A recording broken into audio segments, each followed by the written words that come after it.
Hello everyone, good morning. সবাই কেমন আছো? আশা করি সবাই খুব ভালো আছো।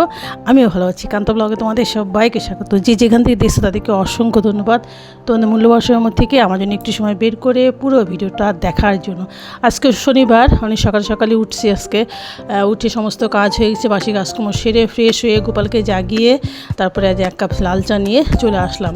বেশ কয়েকদিন পরই আসলাম, কারণ একটু শরীরটা খারাপ ছিল। শরীর খারাপ মানে সর্দি কাশি, জ্বর কিছু না, সর্দি জ্বর না, কাশি ছিল। মানে কাশি, এমন কাশি যে গলা দেবে গেছিলো। আর গলা যদি আমি কথাই বলতে না পারি তাহলে আর ভিডিও কীভাবে করবো, এই জন্য আর কি বাদ রাখছিলাম। যাই হোক, তোমরা কিছু মনে করো না, সবার কাছে ক্ষমা প্রার্থী। এই তো চাটা খেয়ে চলে আসছি ছাদে, একটু কাপড় চোপড়গুলো মেলে দিলাম। ঠাকুরের যেসব কাপড় চোপড় ছিল সেগুলো সমস্ত মেলেটে দিয়ে এই দেখো আমি আবার খিচুড়ি করে নিয়ে আসলাম। শনিবারের খিচুড়ি আর মিষ্টি কুমড়ার পাকোড়া করছি। আজকে সমস্ত কিছু নিরামিষ, তো এই জন্য খাওয়া দাওয়া মিটিয়ে আমি খাইনি, আমি একটু পূজা করে খাবো। আমি শুধু চা খেয়েছি আর একটু পাকোড়া খেয়েছি। ভাবলাম পূজা করে খাবো। যে ঘরটা সমস্ত কিছু মুছে ফেলছি, এই যে বাইরেটাও মুছছি, গ্যারেজটাও সুন্দর করে ঝাড় দিয়ে ফেললাম। এখন স্নানে যাবো। স্নান সেরে চলে আসলাম পুজোর ঘরে। এসে পুজোর জোগাড় করে নিছি, প্রদীপ জ্বালিয়ে দিলাম, এই ফলমূল সমস্ত কেটে নিছি। এখন সমস্ত কিছু বেরিয়ে দিব সব দেবতার উদ্দেশ্যে। পুজো টুজো শেষ করে যাব রান্নাঘরে।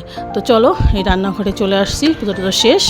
এই দেখো একটা সমস্ত কিছু, একটা পাঁচ তরকারি করবো, করলা ভাজি করব, টমেটো চাটনি করব, ডাল ভাত হয়ে গেছে। এদিকে হচ্ছে ওই যে আলুর মধ্যে একটু বেসন দিয়ে একটু ভাজি করছি। এটা করব, ছেলে মেয়েরা খুব পছন্দ করে, তো ওটা করছি আর কি। তো হ্যালো এভরিওয়ান, গুড আফটারনুন। সবাইকে দুপুরে অনেক অনেক শুভেচ্ছা রইল। দেখো রান্নাবাড়ি আমার শেষ। প্রথমে দেখাই পাঁচ তরকারি করছি, সমস্ত সবজি দিয়ে নিরামিষ একটা ঘাঁটি আর কি। আর তারপরে যে করলা ভাজি মশমশা করে, তারপরে টমেটো চাটনি করলাম। আর এদিকে করছি ডাল। নিরামিষ দিন ডাল না ছাড়া তো হবেই না, ডাল আমাদের প্রতিদিনই লাগে, নিরামিষ দিন আরও বেশি। ছেলেমেয়ের খাওয়া হয়ে গেছে, এই যে কয়েকটা পাকোড়া পড়ে আসে, ওর বাবা আসলে দিব। আমি খাইনি, আমি একটু রেস্ট নিব। সমস্ত কাজ সারছি, ছাদে আরও গেছিলাম, আরও কাপড় চোপড় নিয়ে আসলাম। আর বাদ বাকিটা বিকেলে যেয়ে নিয়ে আসবো। তো এখন মোটামুটি আমার সমস্ত কাজ শেষ, চুলা টুলা পরিষ্কার করা হয়ে গেছে, রান্নাঘরও একদম পরিষ্কার পরিচ্ছন্ন। এখন আমি একটু বিশ্রাম নিলাম, প্রচণ্ড গরম লাগছে, যেহেতু ছাদে যাওয়া আসা করছি বারবার করে। তো শুভ বিকেল বন্ধুরা, বিকেলে অনেক অনেক শুভেচ্ছা। খাওয়া দাওয়াটা করলাম মোটামুটি 4টার দিকে, 4:30টার দিক। তারপরে একটু এডিট করলাম, মোবাইলটা নিয়ে বসছিলাম, এডিট করলাম।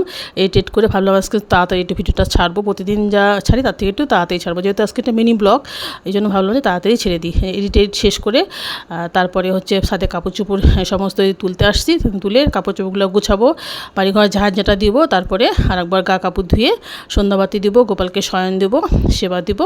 তারপরে আমরা বাদবাকি চাটা খেয়ে রাত্রের জন্য আবার বড়মশাইয়ের জন্য রুটি বানাতে হবে, আর ছেলে মেয়ের জন্য ভাত। তো এতে ছিল আজকে আয়োজন। সবাইকে ভালো সুস্থ থেকো। Tata, bye bye, good night and sweet dream. ফিরে আসছি নতুন একটা ভিডিও নিয়ে। টাটা।